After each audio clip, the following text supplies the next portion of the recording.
Yes, and philosophy is all about that, right? Questioning everything. And once you're done questioning, you need to question that as well, right? So Bitcoin is just the perfect tool to help you question everything. Hello, I am Cody Ellingham, and this is The Transformation of Value, a place for asking questions about freedom, money, and creativity. My guest today is Peter Fzero, tattoo artist, designer, and decade-long Bitcoiner. He is part of the 2140 Art Collective, which includes over 50 artists exploring themes of Bitcoin, privacy, freedom, and consciousness through art. Peter started living on a Bitcoin standard 2 years ago and is joining me here today in Japan. Thank you for coming on the show, Peter. Thank you for having me, Cody. You know, as artists, there is often this insatiable, indescribable desire to find meaning and express emotion through our creative work. This feeling often follows us wherever we go. It nudges us. Can you tell me a little bit about your creative journey to be an artist? Of course. I was born in France in a mixed family, so I was always torn apart between a Muslim world and Christian world. So I had to look for the truth myself, and I came up with my own definition of truth and my own vision of the world. So I was quite a shy and quiet kid, but I had to trust myself when it comes to the things I was feeling, seeing.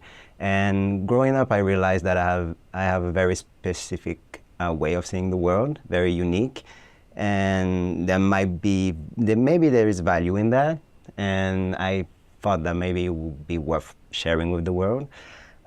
So right now I'm trying to share as much as possible the thoughts that I have, the things that I see, the things that I feel, and in general I would like people to maybe get interested in artists and the way they see things, myself or other people, and try to maybe be curious about it. And by sharing, I believe that we can learn a lot from each other and maybe come up with a better vision for the future altogether. Yeah, that's incredible. Could you tell me a little bit more? You talk about growing up in a mixed family in a religious sense. Is that what you're referring to? Yes. So my dad's family left Algeria in '63 after the war, so colonized country and all the trauma coming with it. And my mom is from France, so very Christian, going to church and the whole thing. So they didn't really try to push any religion on me. But having the choice as a kid, you need guidance more than anything, right? So I was quite lost, and you have the whole cultural context in France added to that. I was growing up in a specific neighborhood when you had like maybe 20 different nationalities, black people, gypsies. So I saw a lot of diversity very young, and I saw the richness and the wealth that it was providing people in terms of community and mindset. People were sharing, living together, inviting each other to meals. And so this unity that I was feeling when I was a kid, I got disconnected from that growing up, going to school, university, jobs, and the fiat world in general, right? Yeah. So I'm trying to bring back that sense of unity, and I think the world is in need right now. Yeah, well, that's fascinating. If I can just pull on that thread a little bit, there's a book that I often reference, Propaganda, The Formation of Men's Attitudes. Jacques Ellul is a French theorist, and this was written, I believe, the late 1960s, and the Algerian War is referenced extensively as, in a sense, a turning point for France and this post-colonial project. And it's fascinating the role of the state, the role of propaganda in that devastating civil war, and then kind of the reactions within the country. You know, there was a lot of people within France who were very unhappy with what was taking place. And the fact that your father kind of escaped that, and no doubt had connections to Algeria as well. I mean, is this something that you kind of he shared with you? Is this something that you learned about? So my dad was born in France, but his older brothers and sisters knew a little bit about war and were born there. So it's more about generational trauma and the horror that you can witness during war. And one of my uncle, for example, he was 3 when the whole thing went down, and saw a lot of violence as a very young kid. So you can imagine that his life was just alcohol and violence and reproducing this type of behavior because you're just traumatized, right? So you have the individual aspect of it, and you end up with men that are so traumatized that they can't take care of their families properly. They end up beating their kids and reproducing trauma, basically. And in a broader sense, it would end up with the propaganda you're talking about. So back in the 60s, the government was obviously trying to look good internationally, and on site, it was also Algerian people against each other, because the Algerian people were also divided because of the propaganda. So cousins, brothers fighting each other, taking one side or the other. And ultimately, now in France, you have a lot of immigration, and that immigration is coming from somewhere. And the government has a big role in that. And there is always a starting point in history. So most people don't know about what happened 50 years ago in Algeria, and even it's even more the case when it comes to what happened a century ago. And yes. So propaganda did its thing big time. Yeah. Well, it's fascinating. I mean, you can see highlight. Every page is a highlight, and the fact that he was Jacques Ellul was so succinctly and clearly. Even though it's translated from French, but the English translation is so clearly exposes this idea of the state and propaganda and this necessary relationship between the two, the modern state. And you talk about this melting pot of France, and again, we only need to dive into the history of the French Revolution, Montesquieu, the different theorists who developed a lot of the ideas that came into what we would think of as liberty, as freedom. And is this something that you studied growing up? Is this something that you learn about? You have this state propaganda in schools as well. So if you are just looking at public education, the state is always trying to look good once again.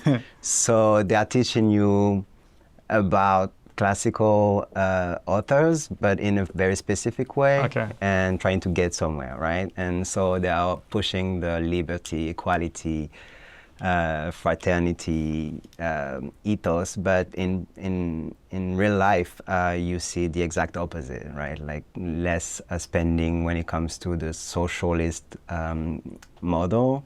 Education is going down, the level of education when it comes to maths, philosophy, and just the brains are being destroyed, and everything is becoming more and more Americanized. So ultimately, a lot of French people right now are disconnected from their roots. It doesn't matter if you're French or if you're coming from another nationality, you don't have roots, so you are easily manipulated, you're a little bit lost, and when it comes to values, you are torn between a lot of things, and ultimately you just follow the trends. Yeah, well, it's interesting you talk about this idea of roots, because if we look more broadly at like neoliberalism as a concept, this idea that we just have these free-floating kind of people, maybe families, maybe individuals, but that there is no such thing as a society. And I think this is really interesting because it's sort of, on one hand, we can look at maybe a simple reading of a Bitcoin critique of the state and say, well, there's also no society. But actually, the reality is there is such a thing as society. But the real challenge is when the state lays claim to owning society, to being it. Yeah, so state is also using a lot of euphemisms and is trying to make you think that state is society, and you can't have society without state, while the state is just the monopoly of violence. On top. So that's what they are doing. And anytime they can basically throw you in jail or tell you not to do that or do that. And so there's no such thing as freedom in a state. in a nation as we have now. So we need to divide the state and society, and then you can understand that society is just us people coming together. And then you can talk about anarchism or on the other models and other ideas that you can implement in those communities, but society is just a group of people living together. Yeah, well, I think the nuance there is very important, because it is, in a sense, a theoretical project to kind of unpick it. And you read these books on these ideas, but there is also a reality of elections and policies, and we see that now. Tariffs, international politics, there's all of these things that kind of happen anyway. And I think maybe from a Bitcoin perspective, it's important to kind of look at them both from an academic, theoretical perspective, but also in a practical sense. What can we actually do in this kind of cypherpunk ethos of writing code, or in a more practical sense, running your own node, or running the hardware. I've got a little bit axe there. I've just unplugged it to get rid of the noise, but running the hardware, having these tools and then making use of them is very important, right? But coming back to your art practice, though, so you've sort of given me an idea of maybe your background that led to you becoming interested in art. But more specifically, I mean, your body is a canvas in a sense. Tell me more about how you got into tattoos. Well, I started when I was a kid. I was an otaku, basically. Oh, yeah? Yeah. I was into Pokemon, Dragon Ball Z, and all the Japanese things that you can imagine coming in France in the 90s. So it wasn't cool back then, so I was a little bit bullied for that. Like, you look just weird and into things that people don't understand. And back to politics real quick, you had a French candidate who did an entire campaign on that. Like, mangas are bad and they are just influencing youth. And so it was a whole thing in France for a while, but I just love the culture in Japan in general, and the delicacy and the nuances. So I was drawing a lot. I was doing comics and Olga Akira. Yes, of course. Yeah. and growing up, I kind of stopped because life and school and blah blah blah. And then Bitcoin gave me more time and more perspectives. So I came back to that, and I realized that I wanted to quit my job because I was working in retail fashion. So it was a little bit artisty in a way, like fashion can be a way to express yourself. But I think I'm a little bit autistic some way, and I just needed ways to express myself so that people can understand me better. And I realized that I needed to get in touch with my creativity and produce more in terms of value and proof of work. So I quit my job and I just went into tattooing. And I think for me, growing up, it was a way to maybe deal with trauma. As in, if you feel something, you can just, as an artifact, design some type of tattoo, and then just go to an artist and get into your skin. And once it's done, it's like through the pain, you alchemize the whole trauma, and then it's out of your head, and you can just look at it, remember it, honor your trauma or your memory. It can be something positive as well, right? But it's your whole story, and then you can move on and actualize yourself as you go. So it was a way to keep moving and keeping the hope highs and just not getting too depressed about things and the hardships in life. And when I started tattooing, I'm still practicing because it's only been 2 years, so I'm not pretending I'm a tattoo artist, legit tattoo artist, as you can see in shops or something, because I don't have one. But I'm practicing, and I have a lot of Bitcoiners that are willing to let me tattoo them. So it's a lot of trust. It's a whole process. And the way I see tattoos now is more about the history of it and the meaning, like ritual, something that is sacred, and it shouldn't be just some type of sticker you put on yourself because you like that design on Google, right? Like, it's art, first of all, and you need to talk to your tattoo artist and trust the tattoo artist, find the right artist to do it. And it's a whole process, so you should think about it and make it meaningful. That's interesting. So 2 years, and you've got a background also like, playing around with illustration and that sort of thing? Yeah. Yes. I was just drawing by myself, and now I'm more like a designer. I invested a little bit, and now I'm doing designs for companies, Bitcoin companies, friends. I design pins as well. For the art collective, we needed a lot of logos to do the promotion, so I've been doing this as well. And now I'm willing to help fiat companies brand themselves into the Bitcoin world and properly with the right little clues that they are missing, basically. Yeah. Oh, that's incredible. I mean, Japan is an interesting place for tattoo culture, and it's in kind of the modern era, sort of after World War II, it has become maybe a taboo in a sense, but certainly historically Japan, people had tattoos instead of clothes in a lot of these kind of working class industries. There was a long history of it, the Idezumi, that you'll be familiar with. Beautiful artwork, and in a lot of cases very methodically done by hand. And that's still a tradition that is alive today. And it's interesting what you mentioned about alchemizing your fear. I hadn't heard about that concept before. I hadn't thought about it like that, but there's maybe something quite profound about, going through this pain, putting the image onto your body, and then it sort of, it almost just removes the image remains, but you've ingested the pain and you've sort of internalized it, as you say. Yes, and tattoos also help me filter intentions when it comes to people. Yeah.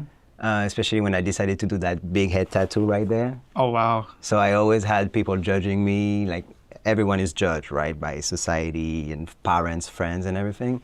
But when it comes to the head tattoo, once I got it, you either have people who are scared or they don't understand and they do weird faces when they look at you, or they just go like, wow, super cool tattoo. And then, okay, you're not judging me for that, so maybe we can start a conversation, right? Yeah. And as you mentioned, Japanese tattoos, it was the same for Yakuzas, right? Like if you enter the Yakuza world, you get this full body tattoo because you can go back to the normal life. You are committed and you will die as a Yakuza. You can go back to a normal life because it's on your body, it's visible. So it's about making it obvious for the world to see, and the counterculture, the cypherpunk ethos. Like I think there is a lot of links between Bitcoin and tattoos and this different movement and parallel underground way of living. I think this is interesting because this is something, honestly, I've been thinking about quite a lot. Is Bitcoin is a countercultural revolution, and it's to sort of, to dive into it. There's something, I don't know if you're familiar with queer culture and a concept of post-structuralism, critical theory, these kinds of things, which it's interesting. In some realms of the Bitcoin world, there's kind of this very knee-jerk reaction to these kinds of ideas. But actually, I think it's very endemic. It's very core to Bitcoin itself, is to have these kinds of concepts. And how would I frame this? To be able to critique normative behavior, whatever it might be, whether it's someone's sexuality, their tattoo, how they live their diet, life. Whatever. Yes. And we do see sometimes, some things are kind of okay, and then something, that's too far. But I think the bigger concept of like critiquing power structures and normative structures is very interesting, and I think it's kind of core to Bitcoin in a sense. Yes, and philosophy is all about that, right? Questioning everything, and once you're done questioning, you need to question that as well, right? So Bitcoin is just the perfect tool to help you question everything. And it's like this portal you get in, and you start maybe with economics and what is money and currency, and then you get in more into profound economical concepts, and then politics, and then it's that rabbit hole that never ends, right? So Bitcoin helps you become a philosopher if you are open to it and you think by yourself. So you need critical thinking, and that's why sometimes we meet Bitcoiners who are very fiat, and they are not criticizing and they are not questioning anything. They just take the tool and think in terms of dollars, basically, and number go up. So I think it's the perfect it's exactly what the world needed. Yeah. Because obviously what we've been doing is not working, and we are losing meaning, we are losing the value. And you mentioned the queer movement. It's the same. It started with people willing to live their lives and have security and just the right to be themselves. And now you have all this propaganda once again, and the state is just doing its thing again. And I can use this movement. I could market that, and I can use that and manipulate people and the stream of ideas and the flow of history. And I think with Bitcoin we have the unique opportunity to take that power back, and we need to think it through. Low time preference, and if we think ahead together as a community, we can come up with a better world and solve a lot of problems that are not really problems, in my opinion, just nonsense. Yeah, well, honestly, man, like, I've been thinking about this a lot because we've seen this sort of swing back, and this is kind of getting back into the fiat political spectrum, but there is a swing from the left to the right happening globally. And what I've always been kind of conscious of is that we need to be very careful that, I guess from whatever position of power that we have, that we don't let that actually turn into violence or attacks on what we saw as an oppressive thing. Because, say take the queer culture thing, the transgender topic is something, it always comes up, and it's these sort of bullet points that get, spouted on the media, and they become these stories sensationalized. But in a sense, it's been picked up and used to shut down free speech, to shut down conversations. And I think, I don't have a horse in the race. I don't play that game, but I think it's just really important that, we're able to meet people where they're at and have dialogue. And I think one of the big challenges right now is that gap is so big now. And it's kind of an artificial gap. It's like it's been created, this kind of left and right thing. Yes. How do you even have a conversation with someone, Well, I think you mentioned the left and right, and it's meant, like, I like the idea of look at your hand. It can be like inside or back of your head, and maybe you have other point of view or other ways of looking at it, and you have between the fingers and the nails, and it's more complicated than that. So I think we should stop thinking in terms of differences, and it's not about picking a side, because we're all on the same side. Humanity. We are all humans, and either you are state or not. And believing the state is with you or is gonna help you, when it comes down to it, they're not gonna help you. When shit hits the fan, as we say, it's like, no, nobody's gonna save you. And you have many, many examples in history, and the propaganda and all the things we've been mentioning. It comes down to the states wants more power and more control, not because they just want it, it's because it's the only way they can maintain power, basically. Well, power begets power. It's this one thing that you can never be satiated. You need more. Your hunger, your sexual desire, your lust for money, even. There is a limit there on how much you can consume, but power is all encompassing. And I guess what I was getting at, I agree with you. I don't think it's a simplistic argument.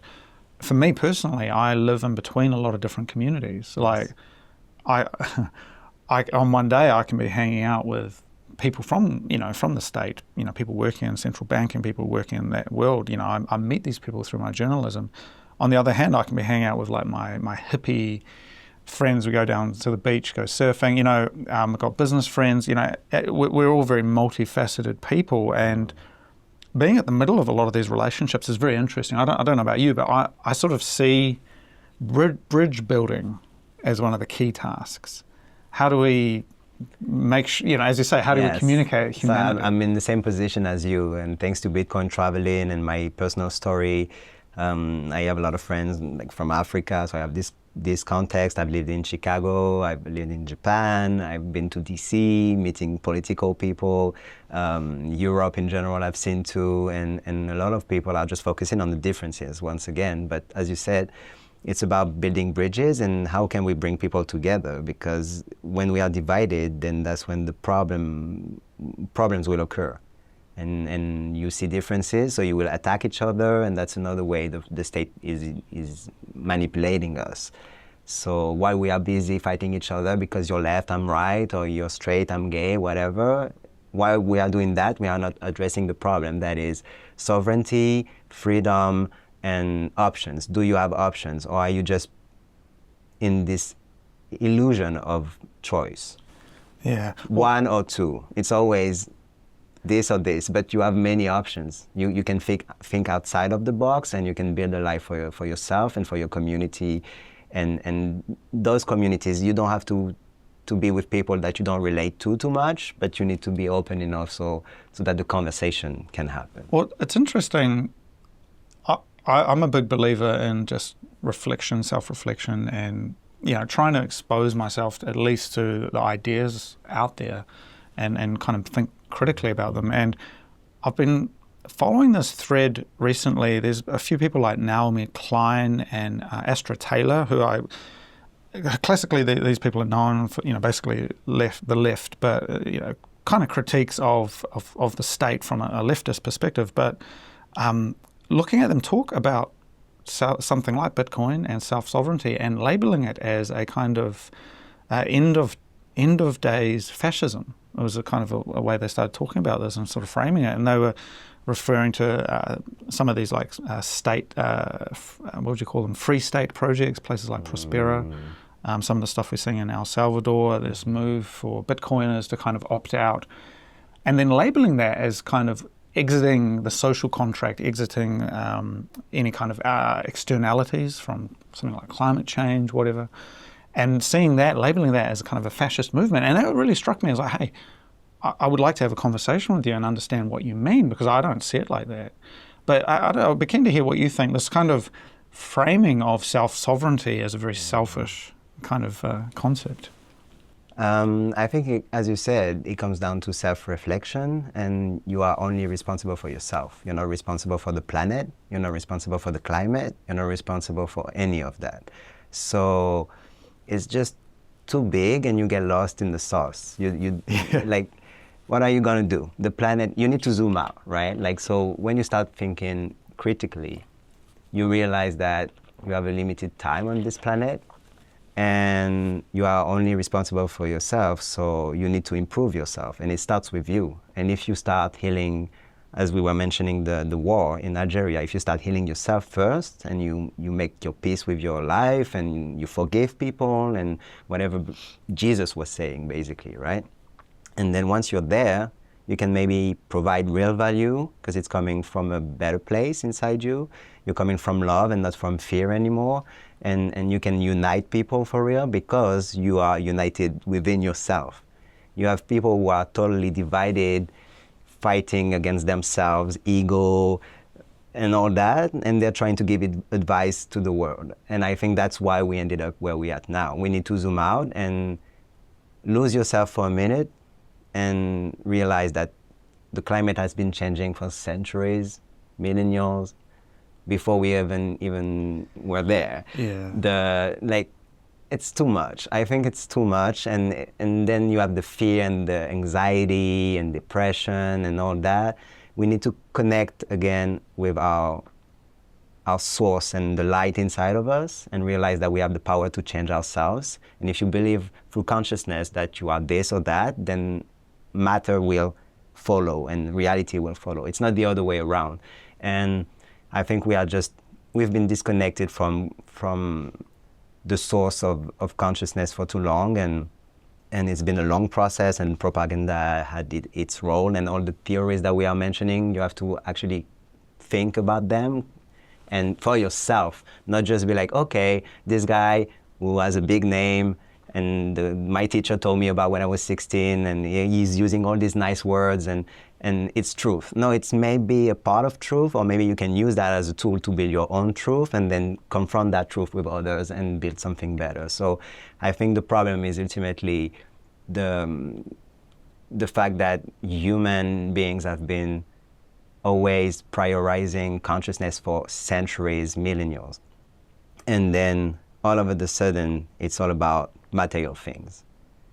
So you have this reversal happening. And now God is the next iPhone. God is the next Louis Vuitton.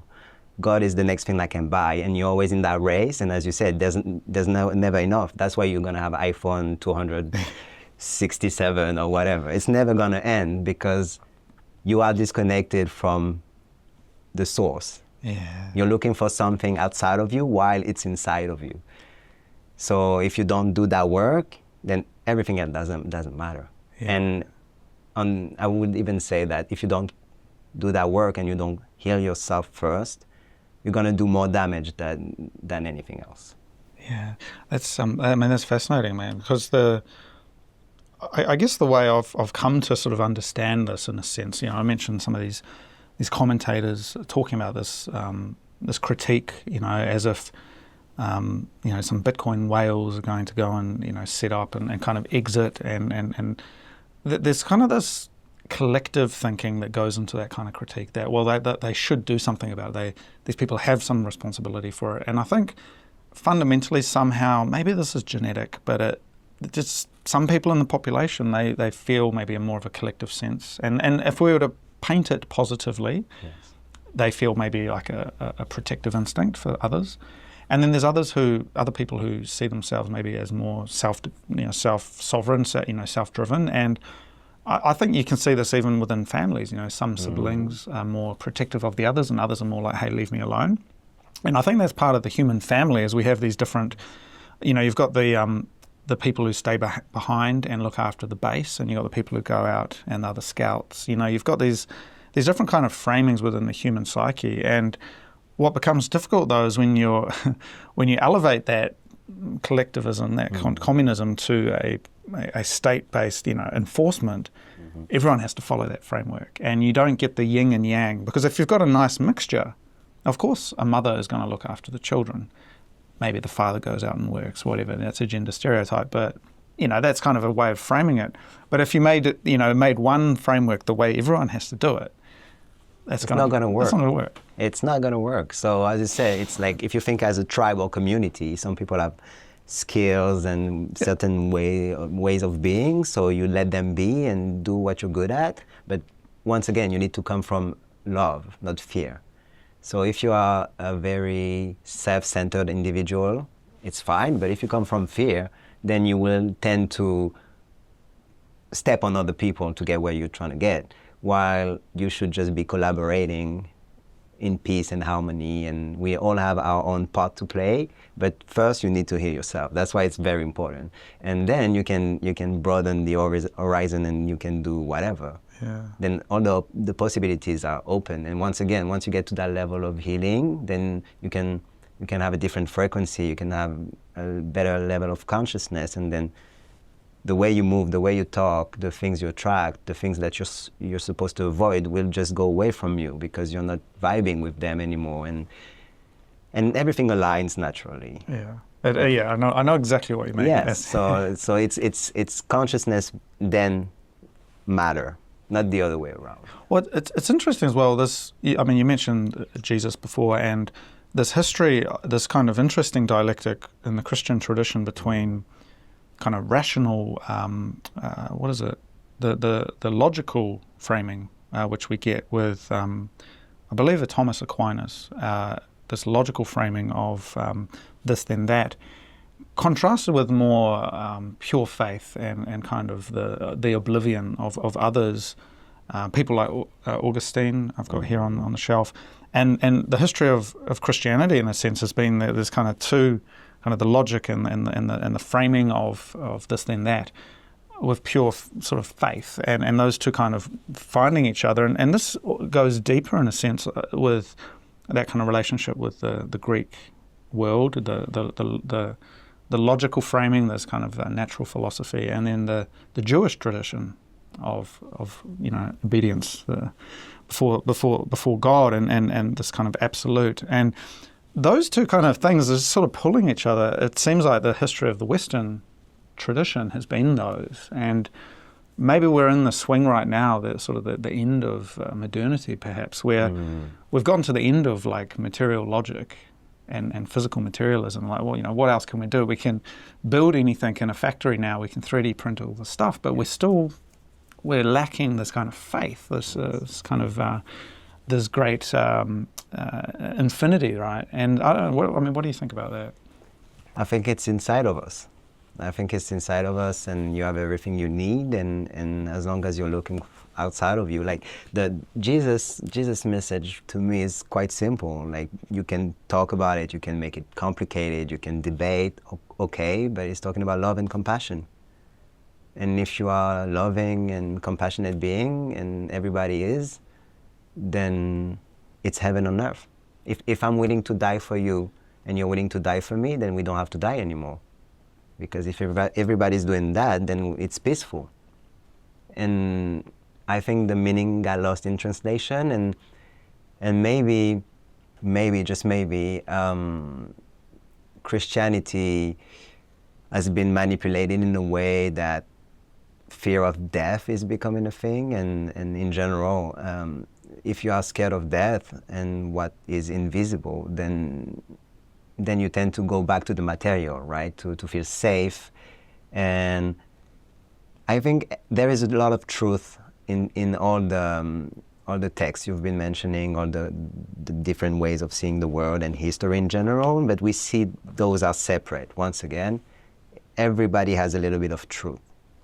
And when you look at the bigger picture, it's about building a world, building a better world, and we've been trying to do that with material things and more, while it's more about getting rid of the external to go back to that sense of self and greater consciousness. And all the religions would agree with that.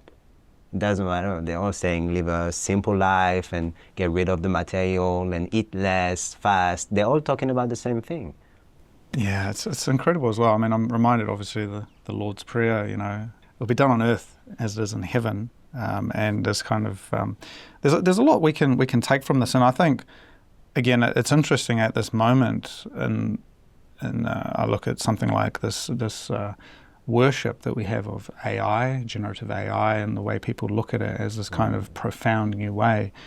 Yet I happen to think there's probably a bubble coming. I think the whole market's propped up with bullshit, and it's maybe it's going to help write my emails, maybe it helps with some design stuff, but I don't see it transforming the way we think about ourselves as people. But humans want to ascribe that transformative power to this technology that I've created. And they're looking for God outside of themselves, and AI is closer to God than anything else. Like, if you look outside of yourself, yes, it's faster, it knows everything, blah, blah, blah, but it's not God. It's not. And that's why the narrative is important. And the invisible is more important than the matter, because if you believe that AI is God, then that's what it is. Yeah. To you. And then you have all the consequences, and whatever you think that is, that's what it's going to be. So for people who believe that AI is God, then they talk to AI before talking to their friends or talking to their families. And you had this case of this kid, right, who killed himself and had suicidal ideas and went to ChatGPT to ask for help. And when he was asking, maybe I should talk to my mom about it, I'm not feeling well, AI said, no, maybe you shouldn't, because she will feel bad. And the kid committed suicide in the end, right? So that's terrible. And the mental issues that you already have in the world, Western world especially, it's not going to get better, because the world is getting crazier and crazier, and you can see that sense of acceleration, right, in everything. The politics, the news, everything is just accelerating and exponentially. So our brain is not meant to follow up and keep up with exponentials. Most people, if you say that word, they don't even know what that means, like in terms of maths, right? So if everything is going exponential around you and you're trying to keep up with that, you're going to go crazy. You're going to lose your mind, literally. So that's why you need more than ever go back inside and to that quiet and that Zen state, that peaceful state, and the now. And you don't need anything. We are breathing, we are talking now. Or should I be thinking about the next car that I want to buy or next shoe? Like, come on. Yeah. Like, it's just common sense. And if you're feeling insecure or fearful, I feel for you, and I feel still like this sometimes, but you need to bring that consciousness towards yourself and look at yourself with critical thinking again. Like, am I thinking straight? Am I thinking right? Or am I just being influenced? Or is it noise? Or is it just my trauma speaking through through anxiety. And ultimately, if you get rid of things more, instead of adding more, you will realize that everything's fine. It's all good. Because when you know people from Africa, like my grandmother, she was born in a village in Algeria, went through war. They knocked on the door one day, they took her dad away, she never saw him again. And she went to France and she was peaceful and just zen and never a bad word and just, alhamdulillah, alhamdulillah, everything's fine, thanks to God. Whatever that means for you, just humbleness and always giving. And I think that's the solution. You give more than you receive. And especially in the Bitcoin community, I've been confronting a lot of barriers when it comes to people getting interested in art, but they don't see the return on investment. And I'm like, what do you mean you don't see the return on investment? Like the narrative, it's important. Like if you don't do that now, then somebody's gonna do it. And then you are not in control of your own life. And then you are on that path and it's too late. Or you have consequences, right? And then it takes more effort in the future to go back to previous states of being. And the Bitcoin community, I see it as this beautiful melting pot and people from all over the world and different angles, but we need to all sit and have a conversation without judging each other. Because some people are early, they have more coins than you, and then they basically shit on you. Or if they don't, with words, you feel it.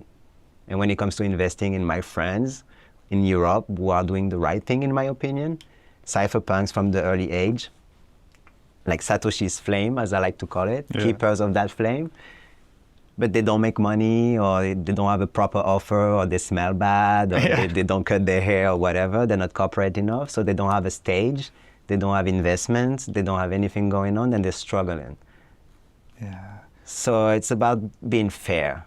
Yeah. You know? Well, it's interesting you said like, giving more than you receive, and I'm reminded, I think it might have been Paul who said, what have you received that you did not get from someone else? And it's an interesting concept, and I want to come back to what this means though for you from an artistic perspective.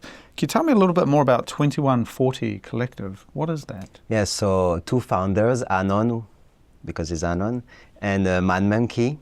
So I went to my first Bitcoin conference 2 years ago. That's when I started really living on the Bitcoin standard. And I met Mad Monkey, who's a woodworker, cypherpunk, living in a van with a coyote. It's not a dog, it's a coyote. So I saw God in his eyes, like the light and the love and the message. And he's just talking about the right things. And it's about the kids, and it's about Gaza, it's about freedom, it's about waking up people and bringing more love and unity in the world, right? So he's using Bitcoin and every single technology he can find to push that ethos, and Anon is more like the genius guy with a lot of ideas. And so they created 2140 a few years ago.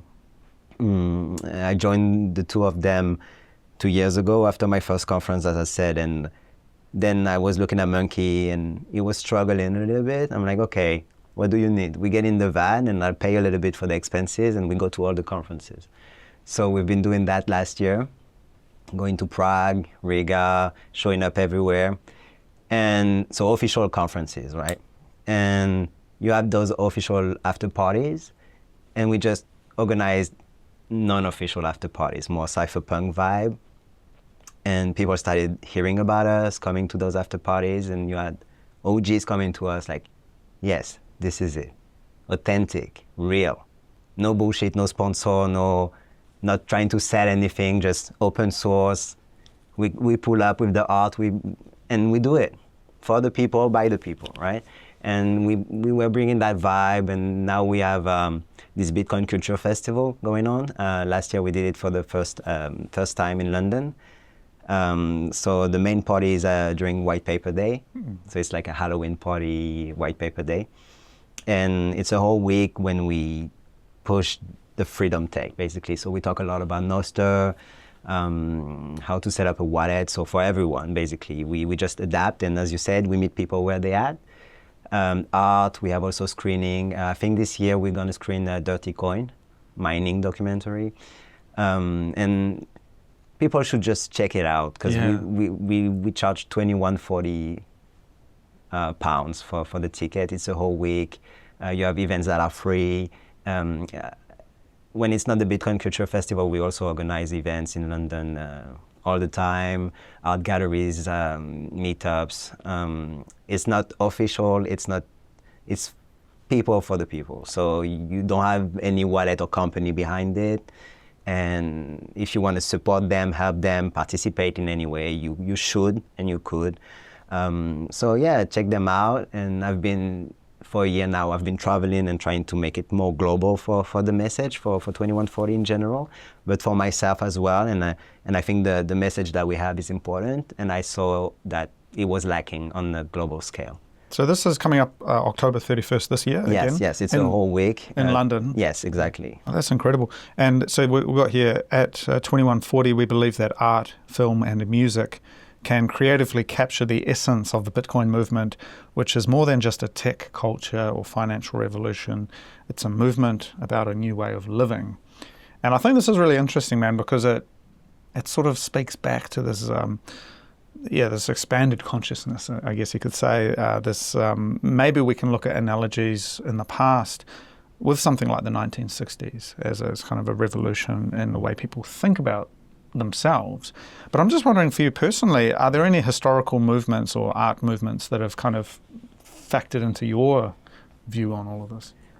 Well, I like to study and read a lot by myself at night. So I would say a lot of movements have inspired me, but any type of revolutionary movement, maybe reggae music and Bob Marley, what he did and the way he brought reggae music, which is basically not even Jamaican music. It's one specific spot in Jamaica, Kingston, and you have one neighborhood when reggae was born at, and then this guy, just this guy, because he was very, very gifted, made it just worldwide. And even now we still talk about Bob Marley, and reggae music is a huge thing, right? So the reggae influence is very important because it's also rooted in religion and the way Rastafaris see themselves and the connection to God and the simple way of life. Like real Rastafaris, they just live on the mountain,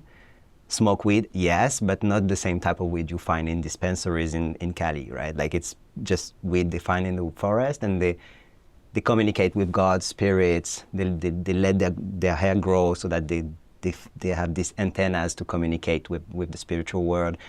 And they have this historical thing that we have been disconnected from the motherland, which is Africa, and we need to go back to that motherland. So it's not even traveling back there, it's more like spiritual. We need to go back to the roots that we were talking about, and the Messiah is going to come back one day and take us back to this motherland, right? So we are back into that concept of consciousness. And they are talking about the enemy, which is Babylon. Babylon man. Yeah. Babylon man. And then it became this propaganda again, and all these small gifts and T-shirts about Bob Marley. And if you look at his life, they tried to assassinate him at some point.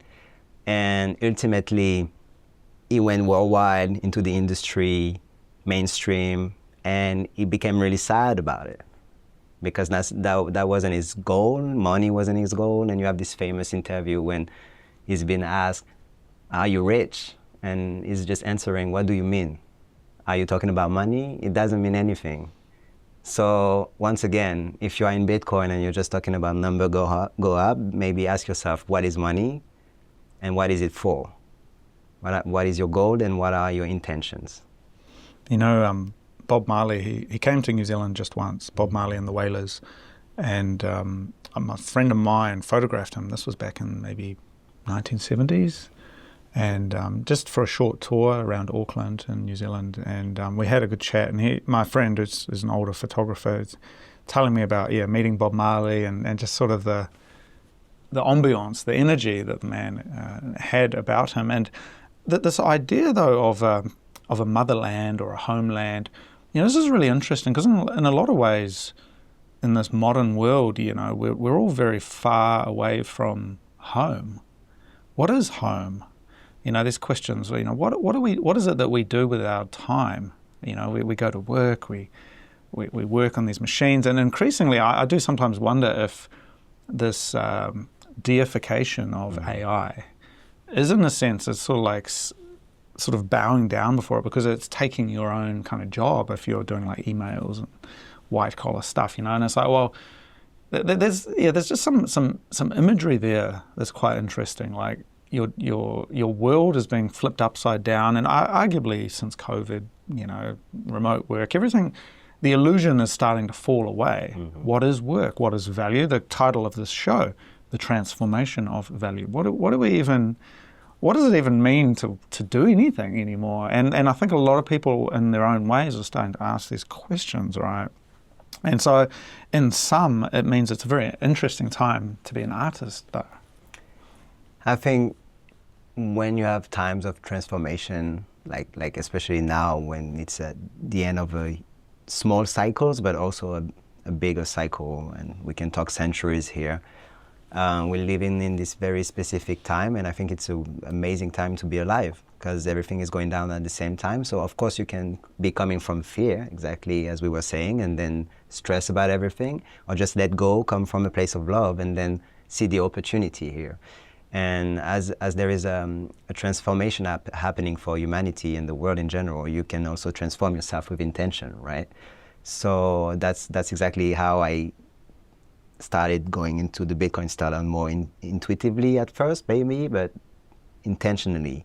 And then, yes, I was working for retail fashion and manager and making good salary and being respected by my peers, blah, blah, blah. Opportunity to travel, and they paid for the hotel and everything. But if you keep doing that and the world is changing, you're gonna be left behind. It doesn't matter if you are in a good place right now. So it's the same thing with Bitcoin, right? So as I was seeing AI and all the transformations in general, the only way is to create something. And that's the only way you can provide value. I'm not saying something material. It can be just ideas, book, whatever. But you need to come up with something that you want to produce and keep up with that and just put it out there, and not coming from the fear that we were mentioning that, oh, I'm going to get judged, or I'm going to maybe not make money out of it. Like, it's not about that. It's about expressing yourself because you have something to say and you are good at something. And your personality, and if you are just brave enough to express that in the world, then you might influence one person, but that would be worth it. Well, one way of framing that, and again, I have compassion when I listen to people who maybe have collectivist tendencies. They talk about this. I think fundamentally there's in a lot of cases, people who, it's kind of a motherly, caring kind of an instinct that, oh, well, we need to look after people. I think it gets corrupted by ideology, though. But in a sense, though, I do have compassion there, because there are situations where, in the brutality of, say, the free market, which I think, you know, we can have critiques of, there's neoliberalism where, you know, unless you're an economic unit, you're useless. You're not even useless. You're nothing, because you're not producing economic value, right? I think there's ways of reframing that, as you say, maybe broadening this concept of value and looking at everyone playing their part. And this is kind of the society that we've almost turned our back on. What does it mean, you know, to have an elder or an older person to communicate and to lead younger people? What does it mean to have someone who's maybe less able yet still tries? And I think, I mean, this is kind of a challenging space to really understand what it means, but, you know, what does it mean to have communities working together, supporting each other, to have society again, which unfortunately has been supplanted by the ideology of the state in many cases, and this kind of everyone becoming basically little units. Yeah, because the goal of the state here is to tax you, to keep the war machine going. Just right? enough, yeah. So as a French person, I was questioning value for a while, because you have this whole image of your country that is based on history and the things that the state was willing to highlight, right? Like, oh, we had royalty and all these paintings, and now it's owned by China. So what does it even mean, you know? So we had to sell it anyway. So it's not even French. So, okay, good. But when you look at the chances and opportunities that a young person like me, even with a master's degree and all that, like you speak 3 languages and you have a master degree and you end up serving juices. And that's the minimum requirement for you to get the first job, and it doesn't matter. And if you don't have a master degree, you don't get the job. So that's the first thing, because that's the state of the economy in your country and the debt and all that. So we can get into the details of how it works, but ultimately you're producing value because you're working. Even when you're working, you're that unit, you're working. I was willing to improve my life, right? As a young person, and everybody's willing to have some more comfort and basic needs covered, right? So you're looking for ways, then you look for a business model, and you look like entrepreneur way, and in the fiat system, it's not possible right now. Yeah, it's in France especially, you get taxed so much, competitivity is like zero. Yeah, and you get taxed again on the money you pay yourself, and yeah. What? And then I hear stories about the government opening a new hospital and paying $3 million for the logo of the new hospital, and then you see it and it's AI generated. Yeah. So I'm like, okay, well, what is value?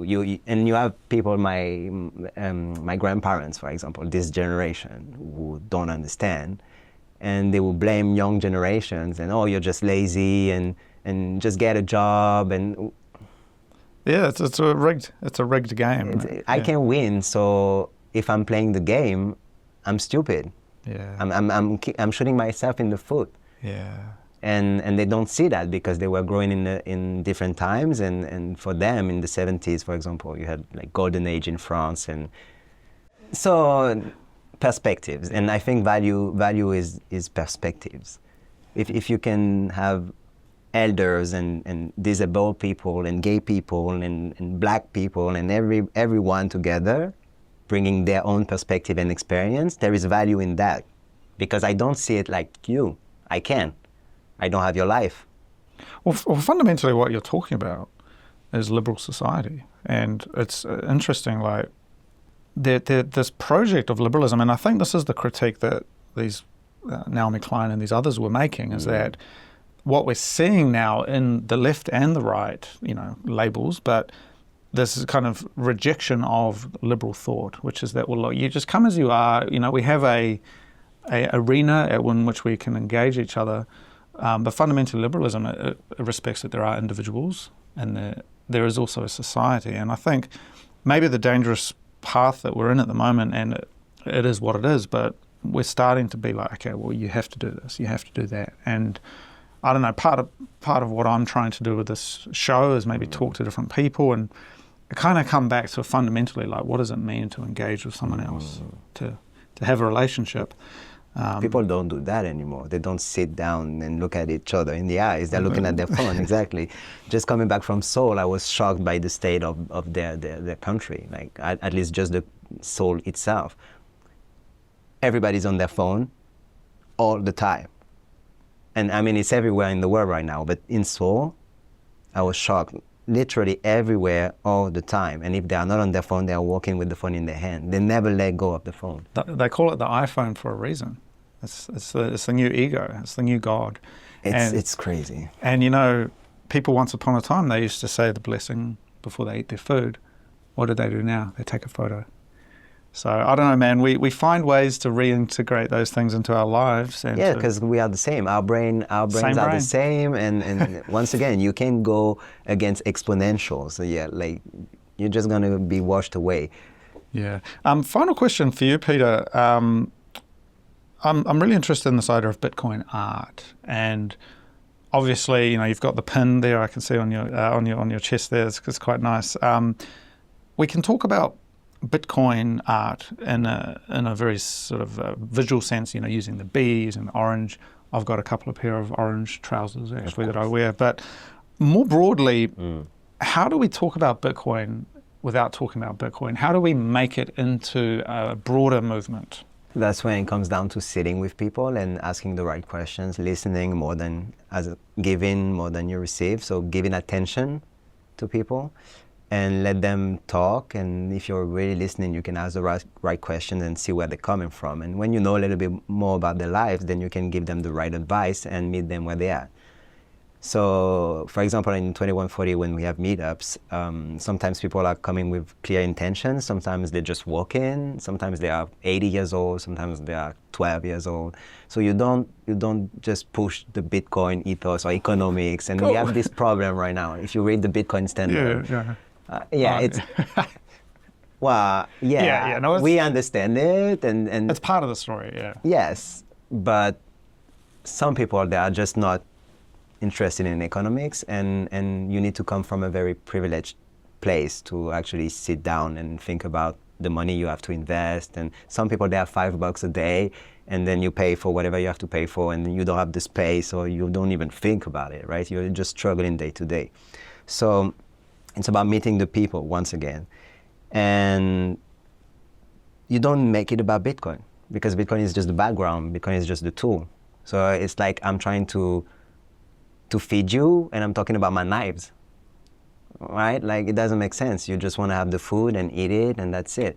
So it's about making it simple and cool and mainstream again. So to me, Bitcoin art is one thing. So of course you have the art galleries, and when you have specific skills when it comes to art, and you can be painting Michelangelo type of things, Da Vinci, you should do it, because we need a renaissance in art, and beauty is needed definitely to inspire people, make them feel better about the world and the state of the world, because once again, narratives. So if you see beautiful things, then you will be impacted, and you will feel better of yourself and everything and everybody around you. But you need to apply Bitcoin ethos to everything. The low time preference, the value for value. So what happens to IKEA if it's becoming orange pilled? What happens to Louis Vuitton, once again, if it's been orange pilled? So that's when the real adoption is going to come.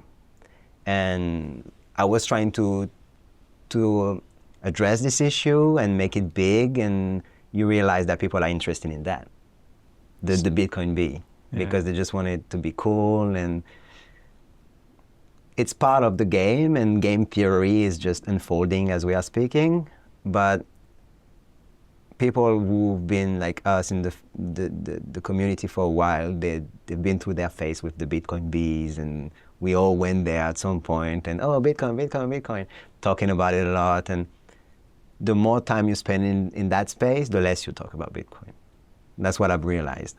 After all these years, man, I've found myself, I've got a few Bitcoin books here, but the ones I'm most interested in are the bigger questions: freedom, creativity, God. The freedom that you get when you start using Bitcoin enables you to do the work that you must do.